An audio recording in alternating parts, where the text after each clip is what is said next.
Google, which prides itself on developing simple, intuitive software that seems to know what you want almost before you do, is finding itself in a very different world when it comes to its own phones and other gadgets.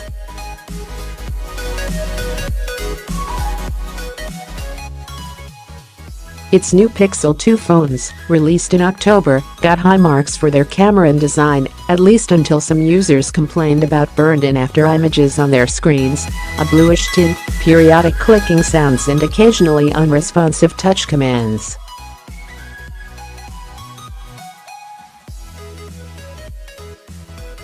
Then the company's new home mini smart speaker was caught always listening.Finally. Its wireless Pixel Buds headset received savage reviews for a cheap look and feel, mediocre sound quality, and being difficult to set up and confusing to use.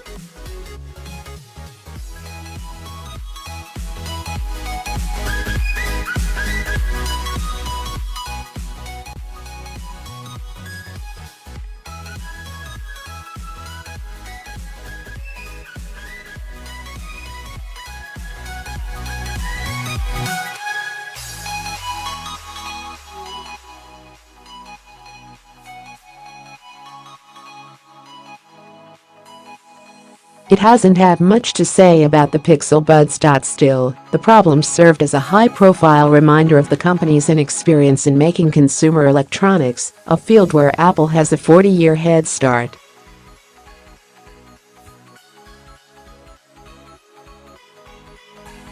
But the company insists that its problems are being blown out of proportion. I believe, quite frankly, that Google has a spotlight on it, Rick Osterloh, the executive in charge of the company's hardware division, said in an interview with the Associated Press.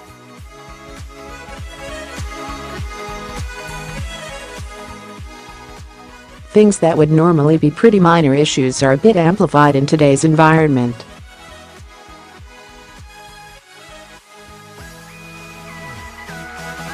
Of course, Google has actively courted this spotlight. In 2016, Osterloh took the stage at a product event to tout the Pixel phone as the best of hardware and software, designed and built by Google.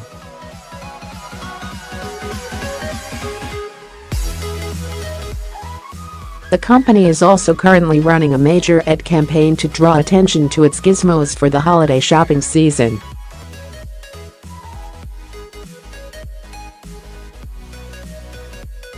Being a software company is an entirely different animal from being a hardware company, said technology analyst Dawson of Jackdaw Research.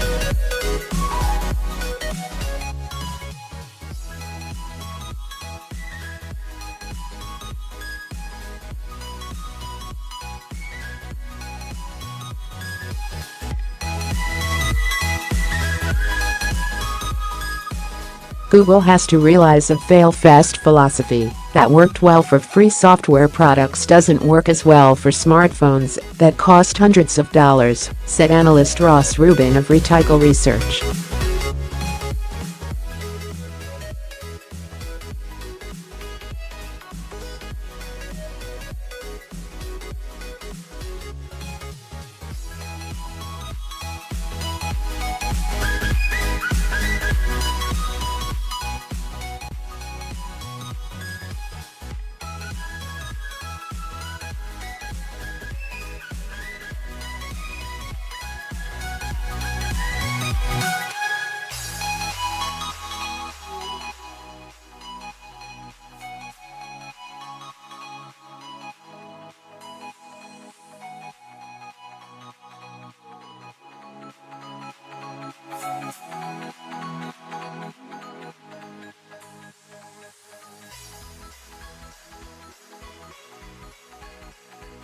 And Apple only uses Google's search engine as a built-in service on iPhones, and that's only because Google pays billions of dollars annually for the access.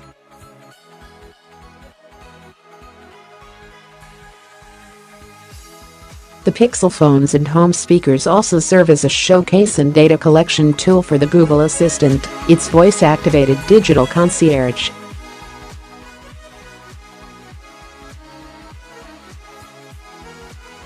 The virtual assistant is key to Google's artificial intelligence efforts, aimed at making computers that constantly learn new things and eventually seem more human than machine.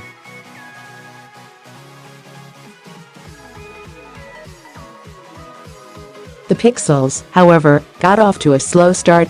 Google sold only 2.8 million of the first-generation model, accounting for about 0.1% of the market, according to the research firm International Data Corporation.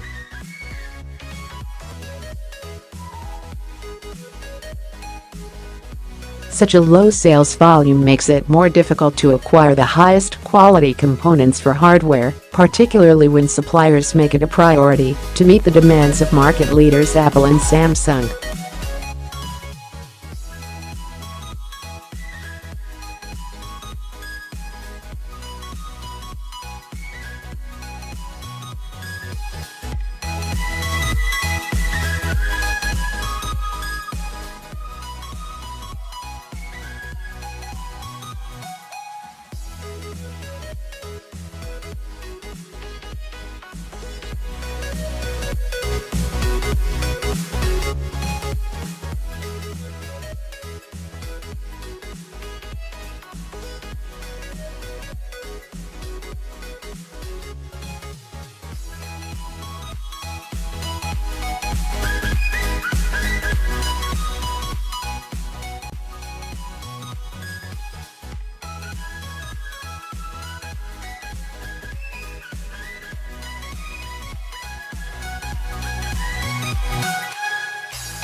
It appears that the best way to get the most value from Google services is still to use them on another device, Windsor said.